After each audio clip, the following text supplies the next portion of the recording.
Think that badge make you safe out here? You think that badge make you safe out here? Said the black gang member to the white female officer. The sun burned low over the cracked streets of South Bridge, that forgotten side of the city where sirens, replaced lullabies and broken bottles, glimmered like cheap jewels in the gutter. It was a hot day, the kind that made tempers boil and shadows look alive. The street shimmered with the heat, and somewhere, a dog barked against the silence that followed a gunshot echo hours earlier. Jack stood there, his gold chain catching the light, sweat glistening over the black ink crawling across his arms. Tattoos told his story, prison time, lost brothers, blood debts unpaid.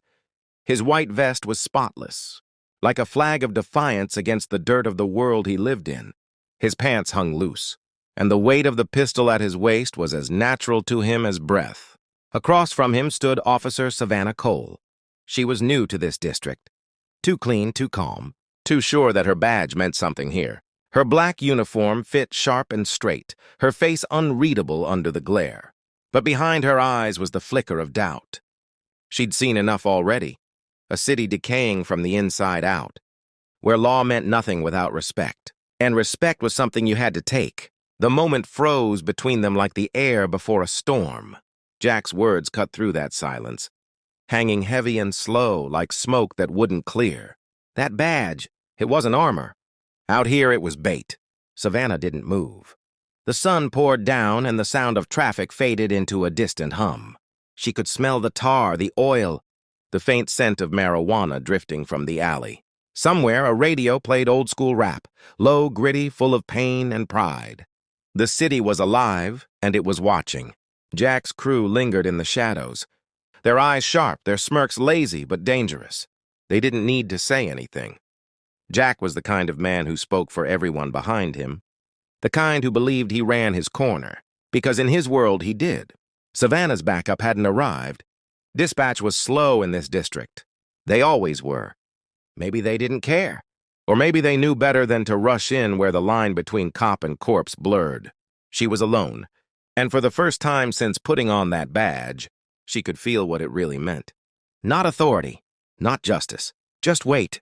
The city had a way of testing you, breaking you down until all that was left was the truth. Jack's truth was survival. Savannah's truth was order. But in South Bridge, both were illusions built on fear. She stepped closer.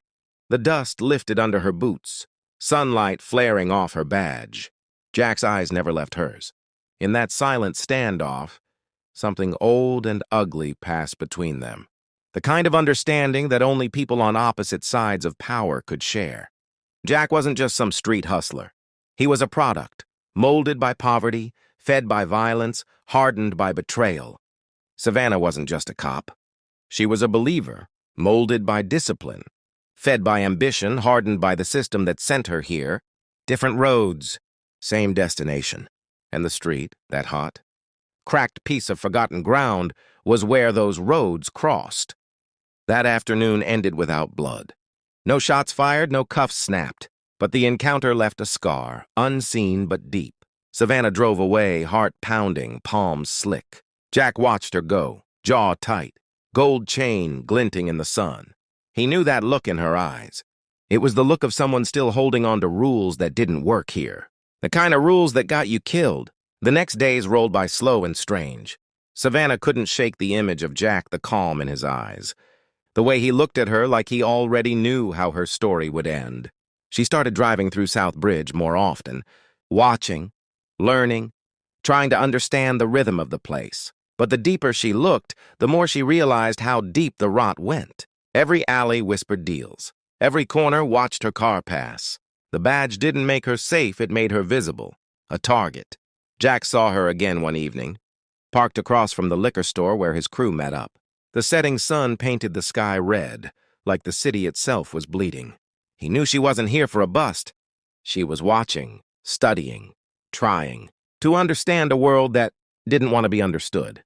And in a strange way, he respected that. But respect in the streets was fragile. Too much of it could get you killed. That night, Jack sat on the hood of his car, smoking in silence, gold chain resting on his chest. He thought about power, how it looked, how it felt. For him, it was the gun in his waistband, the fear in people's eyes. For her, it was the badge on her chest, the law behind her. But neither of them truly had it. They were both small players in a larger game. The city didn't care who you were. It chewed everyone the same way. When Savannah went home that night, she didn't sleep. The words kept echoing in her mind, that question Jack had thrown at her. "You think that badge make you safe out here?" By dawn, she started to realize the truth. The badge didn't protect her. It chained her. And out there, chains, no matter how polished, always broke eventually. The next time she saw Jack, it wouldn't be under sunlight. Because the city was shifting. The power lines were trembling, and something in South Bridge was about to erupt. The badge and the chain, two symbols, two lives, were on a collision course. And when power meets desperation, something always burns. South Bridge didn't forget. It didn't forgive either. Days passed since the standoff, but the heat still hung heavy over the asphalt. The air tasted like dust and rusted metal, and the light of the sun seemed tired of shining on the same broken bricks. Somewhere in that maze of alleys, life kept moving, money changing hands, promises made and broken, lies traded for survival. Savannah began to drive slower through those streets. Her eyes learned to follow the rhythms. A door that always stayed half closed. A crowd that scattered when a car slowed. Faces that watched and waited.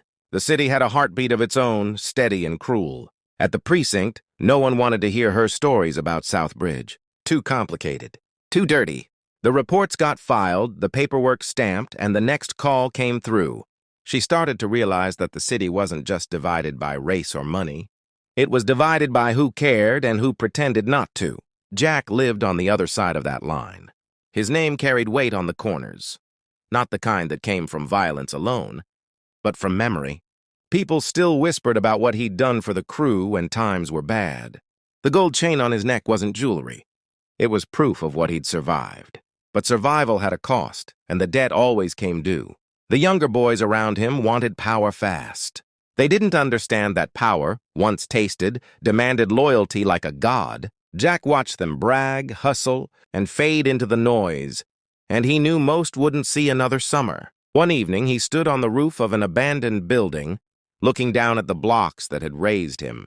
The sunset bled through the smog, turning everything the color of old fire.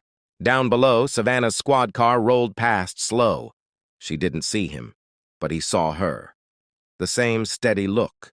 The same stubborn need to understand a world built to reject her. He almost respected her for still trying. Almost. As night fell, the city changed its face. The neon buzzed alive and shadows stretched long over cracked sidewalks. Deals went down. Secrets were whispered, and somewhere, a gun clicked but didn't fire.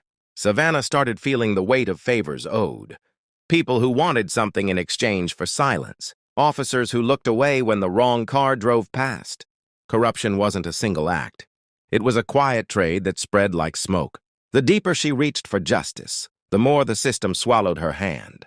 She learned the names of men she'd never meet. The ones who owned corners without ever standing on them. Every streetlight hid a secret. And every arrest came with a question. Who really wanted this cleaned up? At night, she would stare at her badge on the dresser. It used to mean duty. Now it felt like currency. Jack, too, was dealing with ghosts. An old ally returned from prison, bringing rumors about a shift in control, a new supplier, a bigger game. It was the kind of move that could either make the crew rich or bury them. Jack didn't want the war that was coming. But the streets didn't ask for permission. One wrong deal, one bad night, and everything could collapse. He tried to warn the younger ones. Keep your head down. Stay out of the spotlight, but youth never listens. Power had become a fever in South Bridge, and everyone was catching it. By the time the first body dropped, the air had already changed. Sirens screamed for hours that week, echoing through the narrow lanes like the city itself was crying. Savannah was there, standing over chalk lines and spent shells, eyes tracing the story the blood told. It was personal. The victim had been one of Jack's boys, the same faces she'd seen on the corner. No witnesses. No one talked. But everyone knew. Jack didn't need to hear the name. He felt it before the phone even rang.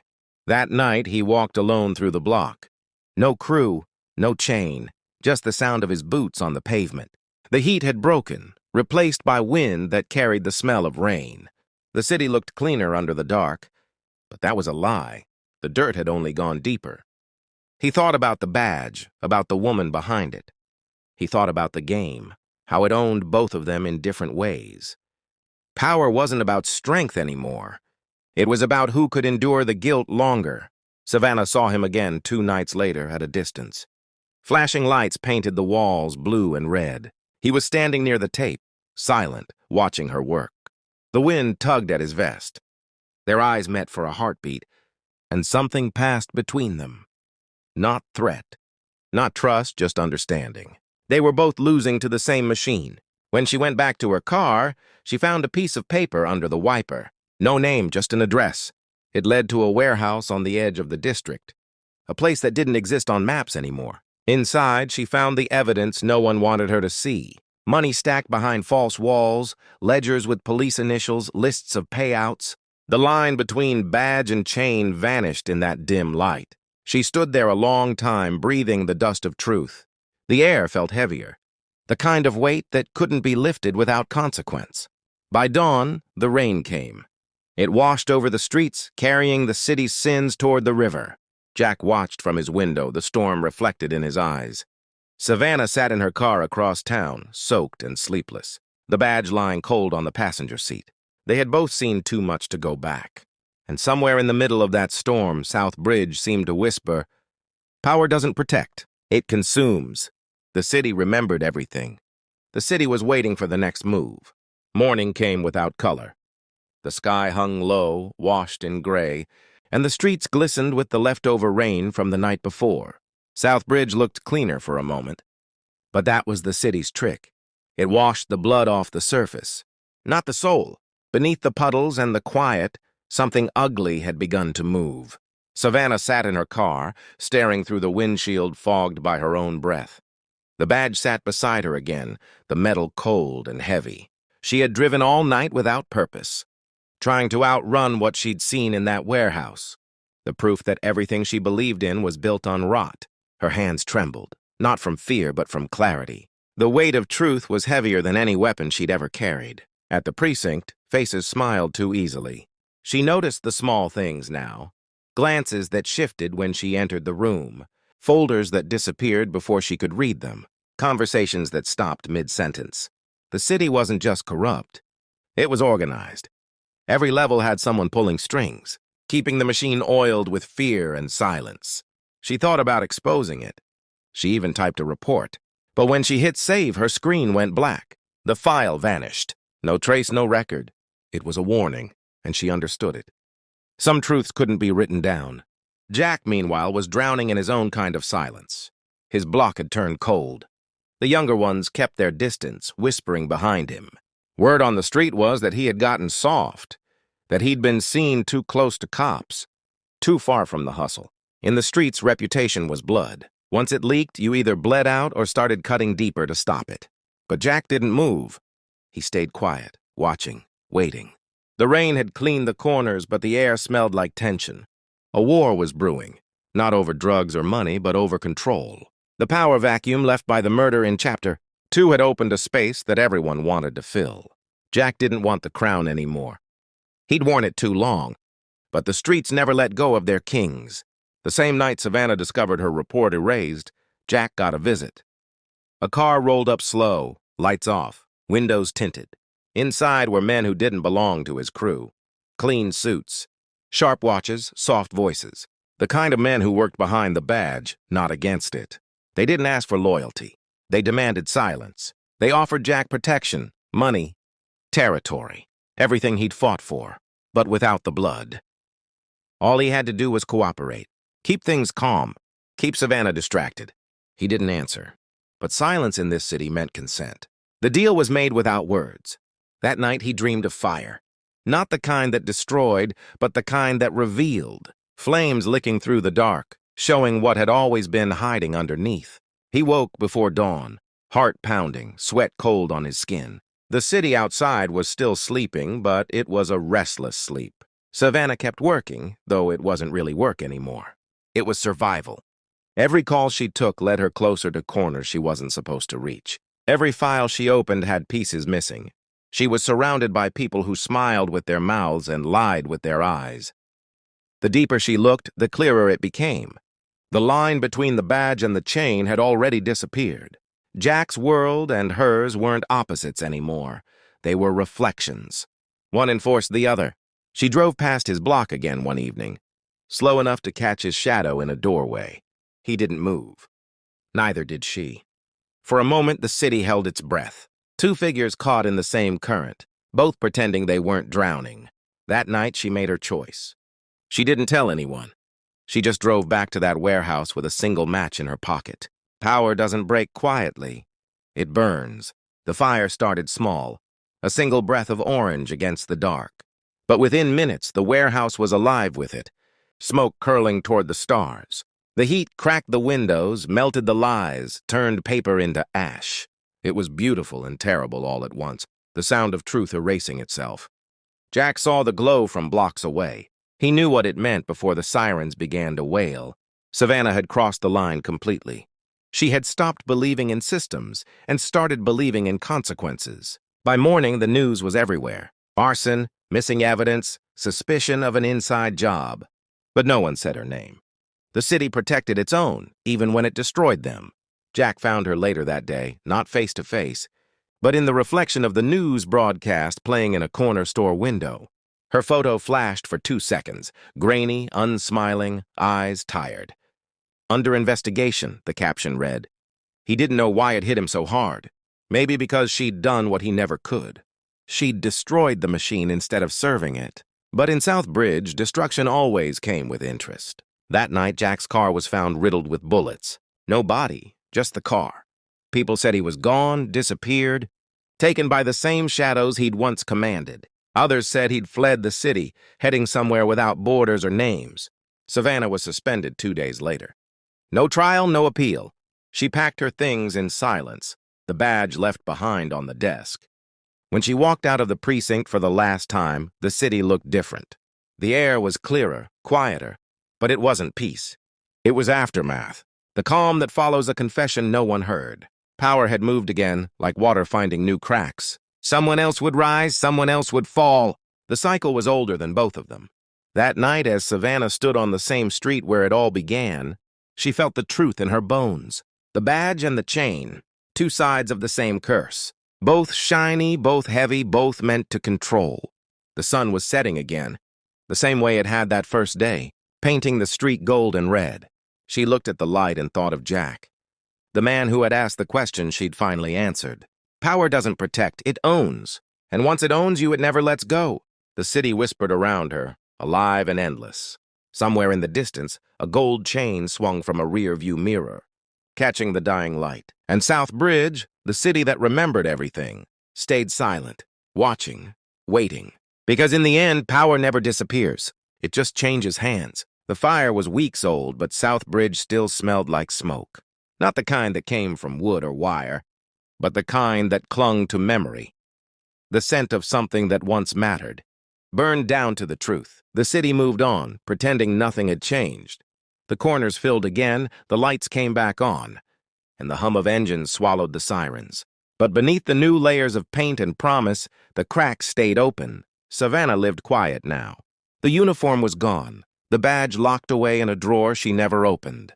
She rented a room above a laundromat, where the machines hummed through the night and the air was always warm and damp. She worked odd jobs, stayed off the radar. Her reflection in the window looked older than she remembered. Sometimes she'd walk through Southbridge at dawn, when the streets were still half asleep. Nobody recognized her anymore, but the city did. Every step carried weight. Every corner whispered the same question. What did it cost you? The rain had returned, light and steady, washing the soot into the drains. In the puddles, neon lights bled into the gray like bruises healing too slow. The district felt different. Not cleaner, not safer, just quieter. A wound scabbing over. Word on the street said Jack was dead. Other stories said he'd slipped out before the bullets found him. Caught a bus headed nowhere. Started over under another name. No one knew for sure. In Southbridge, ghosts walked as easily as the living. Savannah never looked for him. But sometimes, when the wind came from the east, she thought she could hear his laugh in the distance. That dry, steady sound that used to cut through fear. She didn't know if it was memory or guilt. Maybe both. The system she'd burned had rebuilt itself fast. New officers, new leaders, new rules, all pretending to be different. But corruption didn't die. It adapted. Power had a heartbeat that never slowed. She understood that now.